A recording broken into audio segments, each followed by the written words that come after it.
2023년 9월 5일 우리가 들어야 할 하나님의 말씀은 시편 119편 71절의 말씀이며 주제는 고난이 주는 유익과 소망입니다. 고난당한 것이 내게 유익이라. 이로 말미암아 내가 주의 율례들을 배우게 되었나이다. 아멘.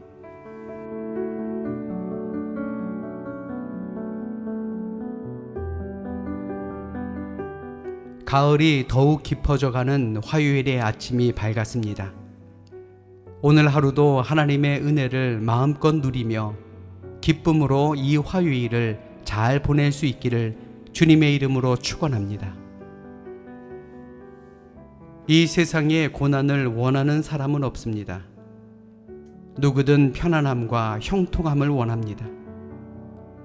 하는 일마다 잘 되고 부러울 것이 없고 건강할 때에는 고난이 주는 유익이 어떤 것인지 도무지 상상조차 되지 않습니다.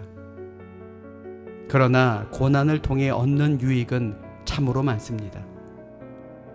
눈에 보이는 것이 전부인 줄 알고 살던 삶에서 돌이켜 하나님을 바라고 찾으며 하나님의 율례와 법을 중요하게 여기는 삶을 살아갈 수 있게 된다라는 것입니다.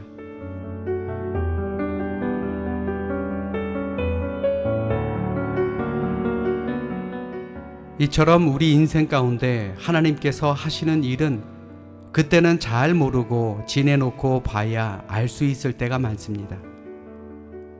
그런데 세월이 흐른 뒤에 뒤돌아보면 하나님께서는 하나님을 경외하는 자의 모든 일을 선하게 이루시고 황무지에서 꽃을 피워내시는 것처럼 고통 속에서 영혼을 강건하게 하시고 의와 거룩의 열매를 맺게 하셨다는 사실을 알고 감격하며 감사 찬송하게 되는 것입니다.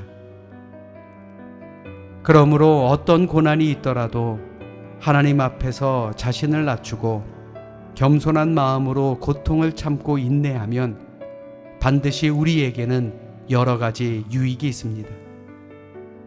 굳어있고 잠자고 있던 영혼이 깨어 일어나고 하나님의 의와 법과 율례가 보이고 평안할 때 감사하지 못했던 것들이 비로소 가치 있게 다가오며 우리는 진정 감사가 무엇인지를 깨닫게 되는 것입니다. 그리고 하나님의 사랑 안에서 믿음을 지키고 소망을 갖는 것이 과연 어떠한 것인지 실제로 배우고 알 수 있기 때문에 우리는 늘 마음을 활짝 열고 하나님께로 달려갈 수 있게 되는 것입니다. 그러니 소망 중에 즐거워하고 환난 중에 참고 기도하라 라는 말씀이 우리에게 얼마나 큰 위안이 되는지 우리는 깨달아 알 수 있게 되는 것입니다.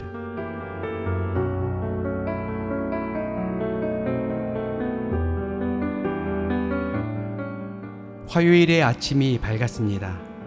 오늘 하루도 삶의 진정한 충만함이 무엇인지 다시 한번 기억하게 하시고 고난 중에 있다면 소망을 바라보시며 또한 소망 중에 있다라고 하면 믿음으로 이루어 주심을 믿고 늘 기도하는 우리 모두가 되시기를 주님의 이름으로 축원합니다.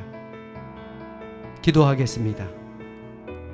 사랑과 은혜가 충만하신 좋으신 하나님, 우리 모두는 하나님의 법과 율례를 기억하며 살아야 합니다. 그러기에 오늘 우리에게 주어진 이 하루라는 선물과 같은 하루 가운데에서도 고난과 어려움 가운데 주님을 바라보는 그러한 소망으로 살아가는 저희들 모두가 되게 하여 주시옵소서. 예수님 이름으로 감사하며 기도드려 싸움나이다. 아멘.